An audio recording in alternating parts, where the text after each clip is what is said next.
Pessoal, voltando, então vamos aí para a nossa parte final da aula de hoje, né? Nosso conteúdo. Então vamos lá, nesse tópico agora nós vamos falar sobre a raiva, né? Algo bem comum em nossas vidas, principalmente em situações de conflito, né? Da vida diária. Algo que todos os senhores aí vão pegar no seu dia a dia.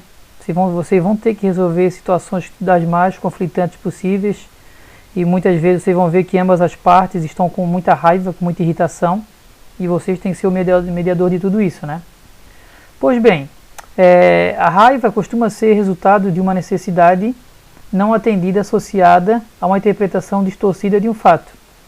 Ou seja, né, nós podemos entender que são as nossas próprias necessidades que acabam nos causando esses sentimentos de raiva, de sofrimento, né, de irritação. Porque toda raiva, né, ela nada mais é do que ela é resultante de pensamentos nossos alienantes, daqueles nossos pensamentos julgadores, né, da vida, e muitas vezes vão ser causadores da violência. Ou seja, né, no amargo de toda raiva existe uma necessidade não atendida. Tá? Então muitas vezes a nossa raiva ela é nada mais é do que a projeção de uma necessidade intrínseca nossa, né, que nós não colocamos isso para fora.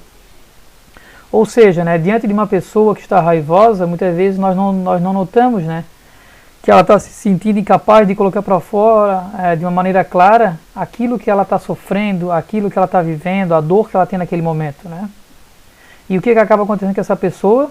Ela muitas vezes ela quer se mostrar durona, né? Ela não quer mostrar fraqueza perante os outros. Então ela tem aquela postura mais rígida, mais dura, né? Porque muitas vezes ela está paralisada por medo, né? E muitas vezes ela acaba até não querendo se mostrar como vulnerável. Porque a outra pessoa vai notar que ela está vulnerável, pode sentir compaixão ou não, ou vai querer se aproveitar da situação. Então muitas vezes as pessoas têm essa postura diária, né? Não vou mostrar aquilo que eu necessito, não vou mostrar a minha dor, então eu acabo me fechando e me tornando uma pessoa durona. Vocês vão notar muito isso. Infelizmente também a própria profissão, de tanto que vocês vão ver situações diárias aí das mais desgastantes na vida policial. Muitas vezes também você vai se tornar essa pessoa mais durona, tem uma maneira quase que automática, né? Porque você acaba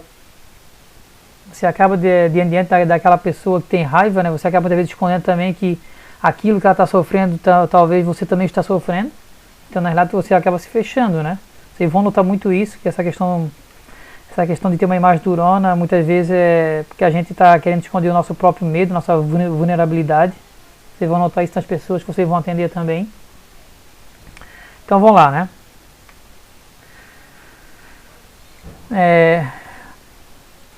Aqui tem até um exemplo, né? Ao se irritar com um amigo pelo atraso, lembre-se que não é o atraso apenas que causou a raiva, mas o desapontamento de não se sentir considerado, né? Então na realidade, se a gente parar muitas vezes, é isso realmente que acontece no nosso dia a dia, né?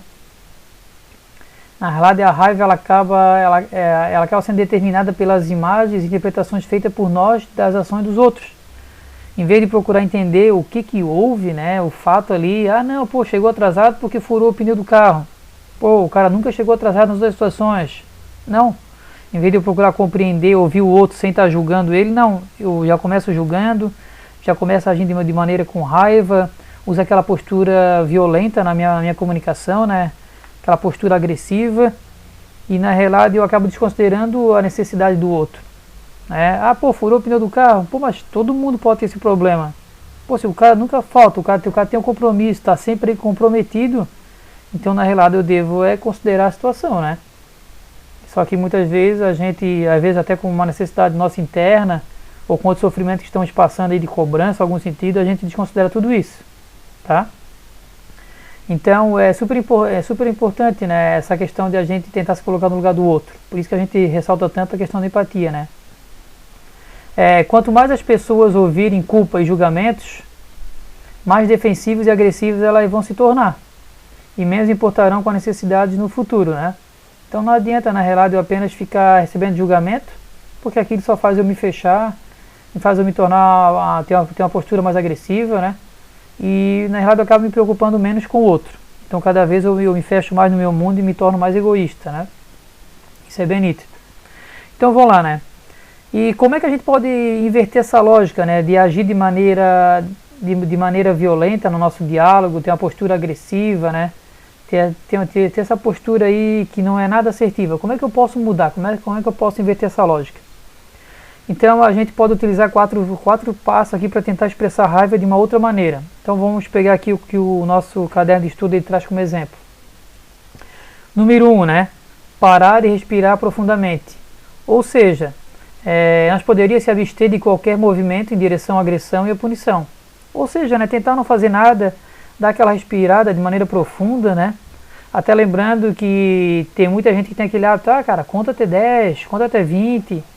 Em si não é o fato de contar, né?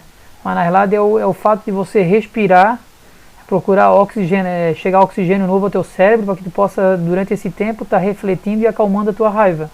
Tá? Isso é fundamental nos nossos dias. E pouco utilizado no momento de conflito e de raiva, né? O segundo ponto aqui, ele vem mencionar que seria a questão de identificar os próprios pensamentos que estão julgando os outros. Ou seja, a gente deve procurar identificar os pensamentos que estão gerando a nossa raiva, né?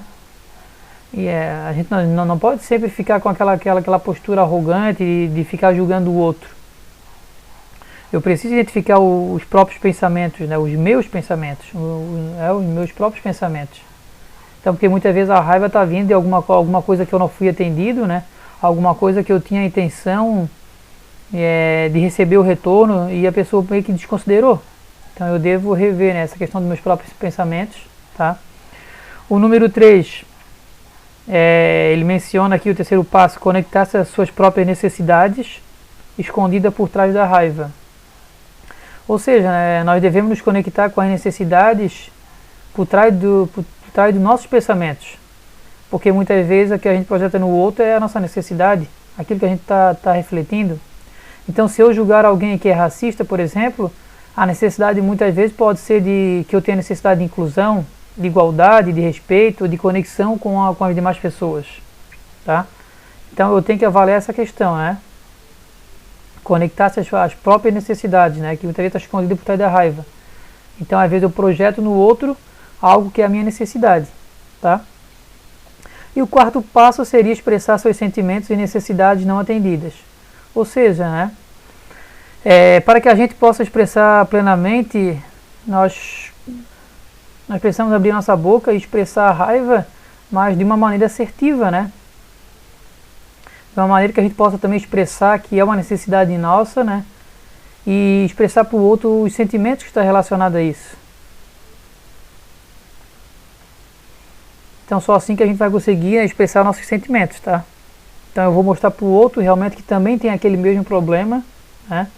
Por mais que eu tenha ficado com raiva, mas vou tentar mostrar para o outro, eu também estou vivendo com esse problema, isso é algo que me irrita, mas eu estou tentando trabalhar de uma forma mais assertiva, né? Então é importante, pessoal, esses 4 passos, né? Procure o que? Respirar de maneira profunda, identificar em você aqueles pensamentos que geram preconceito, que fazem você julgar o outro, né? Condenar o outro. Conecte as suas próprias necessidades escondidas por trás da raiva. Você tem que reconhecer que você também tem aquele problema, que muitas vezes é ele que vai levantar o conflito, né? E procure expressar seus sentimentos e necessidades não atendidas. Procure mostrar para o outro que muitas vezes a raiva também veio porque você já viveu situações semelhantes, porque você também não foi atendido, né, nessas questões, e parece que ele tá te afrontando como se fosse a mesma pessoa te afrontando novamente, e que não deveria ser assim, né?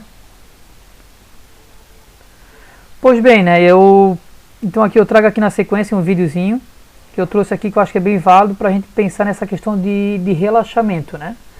Para que a gente possa relaxar, porque todos nós vivemos período de estresse, a vida social cada vez ela é mais estressante e parece que cada vez as pessoas estão mais egoístas, a demanda do nosso serviço cada vez é maior e parece que muitas vezes o nosso dia de 24 horas ele é pequeno para tudo aquilo que nós precisamos fazer diariamente, tá? Então eu trago esse videozinho para que os senhores possam refletir um pouquinho sobre a questão de se acalmar, o que pode ser feito, né? Acho que tem umas dicas bem bacanas aqui nesse vídeo, tá ok? Então nós vamos fazer uma pausa novamente. Esse vídeo aqui tem 10 minutos e depois eu volto para o vídeo da parte final da aula, tá pessoal? Então, até a próxima.